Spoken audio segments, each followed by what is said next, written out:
From the streets of Belle Isle, Detroit, Round 11 of the JORDICAR Series takes us to the World Center of Racing for the final oval event of the year. It's the OXXO 500 at Daytona. Hello again, one and all. I'm Jackson Lambros, once again stepping in for intern. Here's everything you need to know about the track. Daytona International Speedway, final oval, as we mentioned, of Season 11, hosted the season finale in Season 3, and nobody has won here more than Pelot season.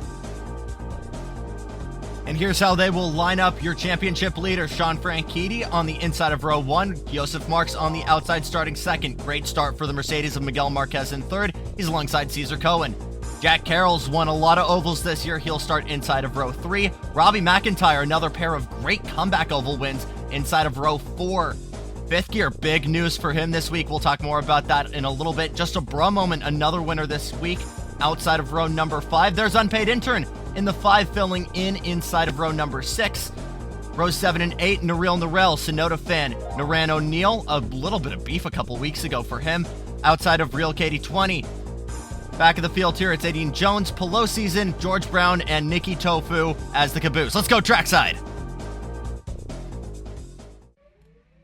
And we're racing at Daytona. Great start by Sean Franchitti, who will hold off Joseph Marks. Miguel Marquez going to try the inside into turn number 2. Cesar Cohen on the move as well, trying to get around. Jack Carroll will be 3 wide here into turn number 3. Carroll looking for a lane. He'll try the inside. Cohen with a great run there, and he will be your first lap leader. Great run for Jack Carroll as well. Now he'll try to hold off those 2 Mercedes, Joseph Marks and Miguel Marquez.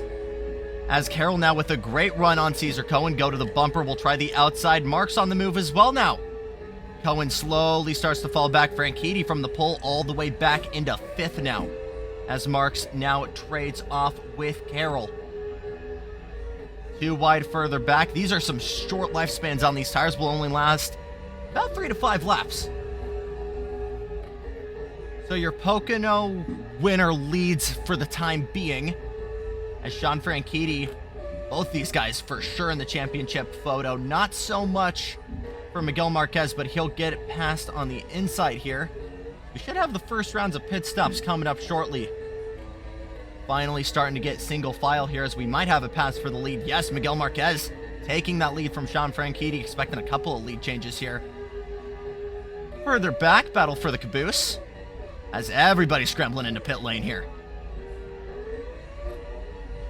Of course, in real life, we've never really seen open wheel cars at the oval. Tony Kanaan tested the road course here in 2011, but only one time we actually saw open wheelers on the super speedway. That was the USAC Daytona 100, 1959. Jim Rathman won, but there were numerous deaths. Again, you can bind the late 50s, early 60s safety with the death trap of oval racing. George Amick died on the final lap, crashing out. Only 2 cars finished on the lead lap. Roger Ward finishing behind them. Was a one and done for IndyCar, or at that point, USAC at Daytona. Same for Talladega, which only had 1 race.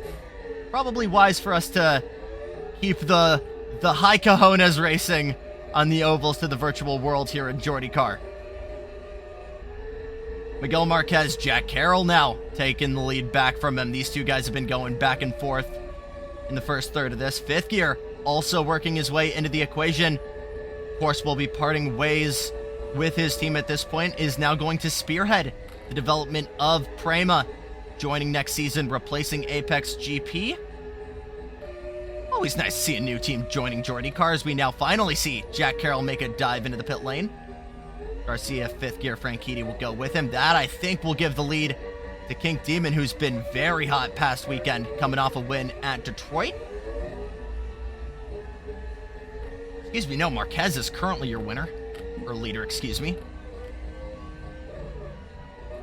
As we mentioned before, this is going to be the last oval race of the year. After this, we head to Streets of Long Beach, Acura Grand Prix of Long Beach. West Coast sweep will continue then for Laguna Seca, Firestone Grand Prix. Then a couple international rounds, Mexican Grand Prix in Ciudad de Mexico, Autodromo Hermanos Rodriguez.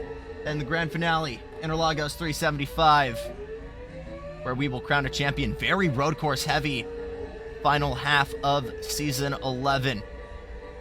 What could that mean for guys like Josef Marks, Alejandro Garcia, who I think Juncos guys have really kind of been an upset, a dark horse, if you will, this year for JordiCar Series. Garcia, younger driver, taking that away from Josef Marks. Fantastic rookie season so far for Alejandro Garcia.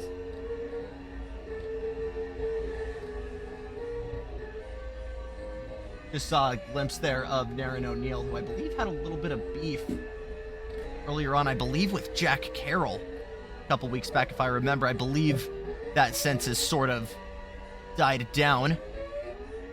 You still never know here. Obviously can get a little bit more physical. We've seen guys rub fenders, or rub side pods, if you will, a lot more than the real-life counterpart. It's just a bra moment. Now your leader ahead of Josef Marks, Miguel Marquez. Jack Carroll's going to probably be your guy probably your favorite here. 1 through 3 still to pit. Robbie McIntyre, as we mentioned earlier, great pair of not just oval wins, but comeback wins, last-second wins. Whether it was that .007 win that we just saw at the SpongeBob 400 at Phoenix, or as I called that last lap pass for the win to get his first ever JordiCar win. Some great stuff from that Scuderia Ferrari driver, second in the championship right now. Halfway through, Josef Marks is going to lead Jack Carroll. No, he won't. He'll go into the pit lane. Carroll's going to lead at the halfway point, followed by Garcia.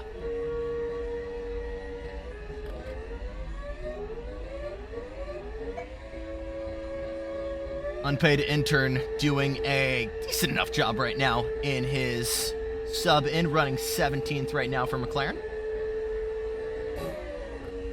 Looking at Kink Demon right now, you're defending Detroit winner holding off Josef Marks. Jack Carroll comes in. He'll be the first taker. So with this kind of strategy we're seeing from Carroll, it's for sure favoring track position late in the runs, but once we get to the tail end here, as we see Ale Garcia come in, it's going to be interesting to see how much tire degradation is going to be a factor here. I think track position is going to be a lot more of a factor, especially if it's anything like the start. We see Kink Demon working around the outside of Brum moment. You need really long runs like we see here trying to get around Nikki Tofu. Not sure who that was. Franchitti now on the outside of McIntyre. That'll be for 7th. Seeing Jordy jump around a lot on the cameras. I had a pre-production meeting with him saying, hey, after Indy, could you maybe not be as crazy with the cameras? And he was like, I gotta see what's going on. And I get that. I've done sim races before on Ultimate Racing, and I know what it's like. Just trying to find the fight that's going on right now as we see Kink Demon go in. No, you're doing your best, Jordy. We appreciate it. Jack Carroll actually now behind Ale Garcia. Josef Marks leading right now, still to come to pit road, though. Only one still to pit. 10 laps to go here at the line. He'll come in. That'll give the lead to Josef Marks. Where's Ale Garcia going to come out? Jack Carroll coming into the pits. This is an interesting call. Let's see how this goes for him. Only a handful of cars on the lead lap at this point. Less than half the field now. As Ale Garcia going to work around KD20 and O'Neill. Josef Marks a couple cars behind with Franchitti. And it's just a bro moment. 5th gear with a great run forward so far. Started a little bit in mid-pack. Now is looking at potentially a top 5 finish. He's got to hold off Jack Carroll, though, who's shown the pace all day long so far. Carroll's going to try it to the outside. So we watch Garcia come out of the pit lanes. And that'll give the lead back to Marks with 7 to go. Could be something interesting here. Kink Demon also potentially a factor here. But can Carroll run these last set of tires all the way to the end? We'll see. Josef Marks should need one more stop here. Same with Kink Demon. Carroll rubbing fenders big time with George Brown. He'll dive into the pit lane. Clean air could be a really big factor here as Carroll works his way up to the front of the field. Garcia 2.5 behind here. We're going to see if he can hold him off, but he should need one more pit stop here. Meanwhile, this is a big battle right now. Garcia gonna need that track position to hold him off. Managed to get in the pits and hold that lead. So it's looking like a 2, maybe 3 car race with 5 to go here between Garcia, Marks, and Brum Moment. And Brum Moment slowly closing that gap for sure to Joseph Marks, but Garcia's in cruise control here with 4 seconds and change, 5 laps to go. Carroll with a great run on King Demon. He's fallen back a bit. That won't stop him, though. Round the outside here through the tri-oval.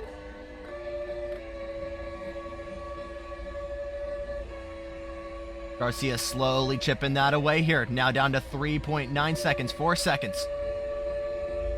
Marquez getting to the behind of Brum Moment. He'll go into the pits, though, so that'll promote Marquez to podium position.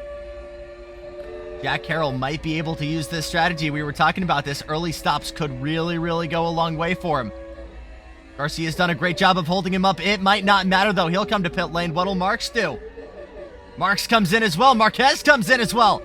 Everybody in the podium will stay out. Everybody's coming into pit lane. In what will definitely be the last trip for everybody to pit road. This might seal the deal for Alejandro Garcia.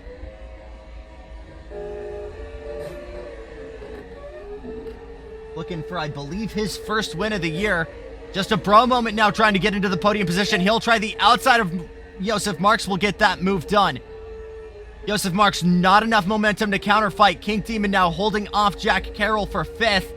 Very big championship implications here, especially for Jack Carroll. Where's Sean Franchitti in all of this? He's back in 7th. He's not able to respond. Your championship leader. This could totally turn the championship fight. 1 lap to go here for Alejandro Garcia.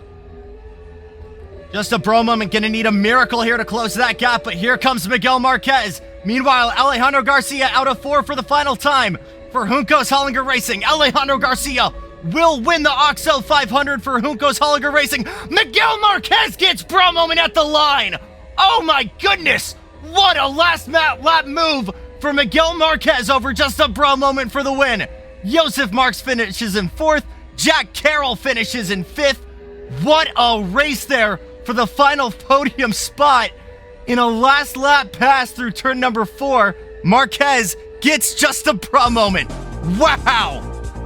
And here's your race results after 30 at Daytona. 2nd win of the year for Ricardo Juncos and Brad Hollinger. New face, though. Alejandro Garcia, the Spaniard, gets his first win of season 11 in the 78. Great run for Miguel Marquez. Holds his pace there in the in the Mercedes. Further back, unpaid intern back in 20th. Man, the Jamaicans, we got to figure it out, boys. George Brown for Trackhouse in 19th. Say that with love, intern. Take a look at your driver standings, though. Sean Franchitti going to take the lead now. Garcia with a move up. That's awesome. Robbie McIntyre and Jack Carroll now further back. So that did indeed turn that championship fight upside down here. What are these guys going to do, though, for the road courses? How about David Malukas? 1 race here in the Jordy 500 is still outdoing a couple of drivers here back in 20th. As we've now had 5 drivers in that number 5 Aero McLaren machine, Oshalex, Fringe, and Intern.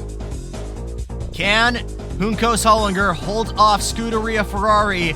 We'll find out next time when we head over to the streets of Long Beach. Thank you guys so much for watching. Thank you, Jordy, for the opportunity. And once again, David Malukas, you owe me pizza.